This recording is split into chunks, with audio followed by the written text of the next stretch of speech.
প্রতিশক্তি মুসলমানদের ভয়ে থরকম্প হয়ে যাবে।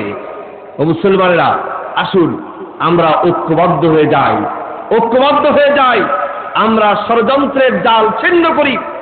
এই বিশ্বের বাড়ি থেকে ইসলামের নাম বিছানাকে মিটিয়ে দেওয়ার জন্য ষড়যন্ত্র করা হচ্ছে, চক্রান্ত করা হচ্ছে আন্তর্জাতিকভাবে আর আভ্যন্তরীণভাবে। যারা মনে করেন যে এগুলো আফগানিস্তানের ব্যাপার, ইরাকের ব্যাপার, তারা বড় ভুল করছেন। কারণ ওদের টার্গেট মনে রাখবেন, ওদের টার্গেট আফগানিস্তান নয়, ওদের টার্গেট প্যালেস্টাইন নয়, ইরাক নয়, ওদের টার্গেট গোটা বিশ্বের সমস্ত মুসলিম রাষ্ট্রগুলি। ঠিক কিনা বলুন? ওদের টার্গেট ওসামা বিন লাদেন নয়, মোল্লা ওমর নয়, ইয়াসির আরাফাত, সাদ্দাম হোসেন নয়। ওদের টার্গেট গোটা বিশ্বের সমস্ত মুসলিম নেতৃস্থানীয় লোকেরা। ওদের টার্গেট গোটা বিশ্ব। আজ বাংলাদেশের মতো ছোট্ট একটা দেশ, 56,000 বর্গ মাইল। আমেরিকার কাছে বাংলাদেশ কি? বাংলাদেশ আমেরিকার কাছে কিছু?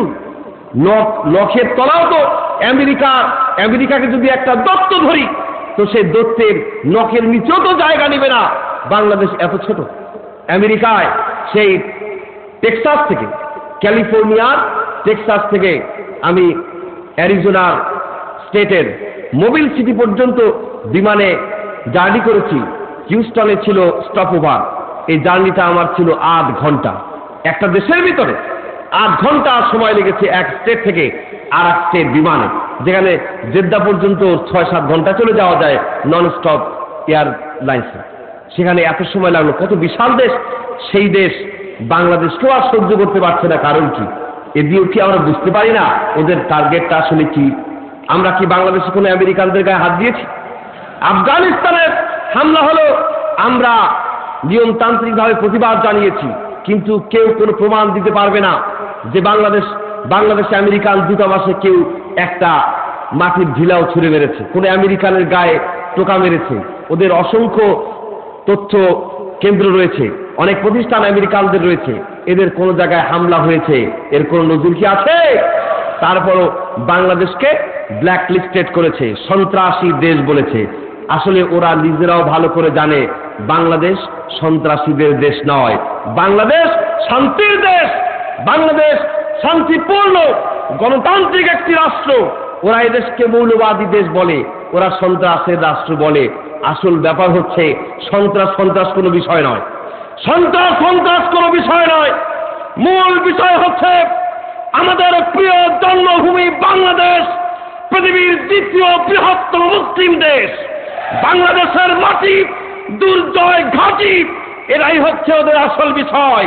ওদের আসল বিষয় বাংলাদেশ ইসলাম প্রিয় জনতার দেশ। বাংলাদেশের মানুষ কোরআন বিরোধী, ইসলাম বিরোধী কোন কার্যকলাপকে বরদাস্ত করে না। এটাই হচ্ছে ওদের আসল গাত্রদাহের বিষয়। সুতরাং বলতে চাই মুসলমানেরা, ওদের রক্তচক্ষুকে ভয় পাওয়ার কোনো কারণ নাই। মুসলমান মৃত্যুকে ভয় পায় না, মৃত্যুকে ভয় পায় ওরা, মুশরিকরা, ইহুদি নাসারারা। এরা ভয় পেতে পারে। উহারা চাহুক দাসের জীবন, উহারা চাহুক দাসের জীবন। আমরা শহীদি মৃত্যু চাই। মৃত্যু ভীতরা, মোরা মৃত্যু খুঁজে বেড়াই। মুসলমানরা মৃত্যু কোথায় আছে খুঁজে খুঁজে সেই জায়গায় পৌঁছে যায়। যেহেতু মুসলমান জানে আমি যদি বেঁচে থাকি গাজী হব, আর যদি মরে যায় কি হব? মরলে শহীদ, বাঁচলে গাজী। সেই মুসলমানদের ভয় পাবার কোনো কারণ কি আছে? কোনো কারণ নাই। আমরা দুর্বল নই। বিশ্বের বুকে আজ মুসলমানদের পপুলেশন 150 কোটি ছাড়িয়ে গেছে। 150 কোটি মুসলমান। সেই মুসলমানদের কিসের ভয়? টাকা পয়সার কোনো অভাব আছে? টাকা পয়সার অভাব নাই। আমাদের পায়ের তলায় সম্পদ রয়েছে। মুসলিম রাষ্ট্রগুলি সোনা রপ্তানি যদি বন্ধ করে দেয়, সে যে গুজে আমেরিকানদের মার্কেটে যাওয়া লাগবে না। ঠিক কিনা বলুন? মুসলমানদের পায়ের তলায় গ্যাস রয়েছে। এই গ্যাস যদি মুসলমানরা রপ্তানি বন্ধ করে দেয়, আমেরিকানরা রান্না করতে হবে না, না খেয়ে ওই চিটাগংয়ের শুটকি মাছ খেয়ে মরতে হবে, ঠিক কিনা বলুন? মুসলমানদের পায়ের তলায় পেট্রোল রয়েছে, ফুয়েল, এই ফুয়েল রপ্তানি, ফুয়েল এক্সপোর্ট যদি বন্ধ করে দেয় মুসলমানেরা, রাস্তায় গাড়ি নিয়ে বের হতে হবে না, হোয়াইট হাউসের চার দেয়ালে মরতে হবে মাথা ঠুকে ঠুকে। সেই মুসলমান আমরা, ভয় পাবার কোনো কারণ কি আছে? কোনো কারণ নাই। আসুন মুসলমানেরা এই অন্তর থেকে দুনিয়ার সমস্ত মানুষের ভয় ডর আমরা ধুয়ে মুছে ফেলি, এই অন্তরে জায়গা দেই কেবলমাত্র কার ভয়? আল্লাহর ভয়, তাকওয়া। এই তাকওয়া অর্জন করি। আল্লাহ রাব্বুল আলামিন আমাদেরকে তৌফিক দিন। আমরা সবাই বলি আমিন। আরো জোরে বলুন আমিন। আমাদের অন্তরকে আল্লাহ রাব্বুল আলামিন কোরআনের নূর দিয়ে মুনাওয়ার করে দিন। আল্লাহুম্মা নাওবির কুলুবানা বিনূরিল কোরআন। আল্লাহ পাক আমাদের স্বভাব চরিত্রকে কোরআনের সৌন্দর্য দিয়ে সৌন্দর্যমণ্ডিত করে দিন।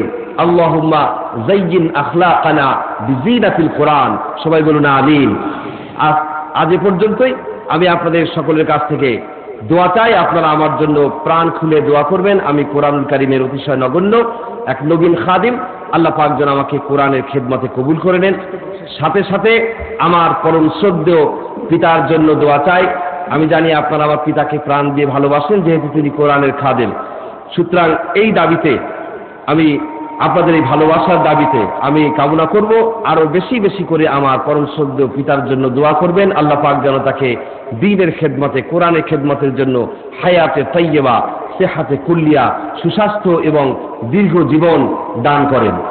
ওয়াখির দাওয়ানা আলহামদুলিল্লাহি রাব্বিল আলামিন। আসসালামু আলাইকুম ওয়া রাহমাতুল্লাহি তাআলা ওয়া বারাকাতুহু।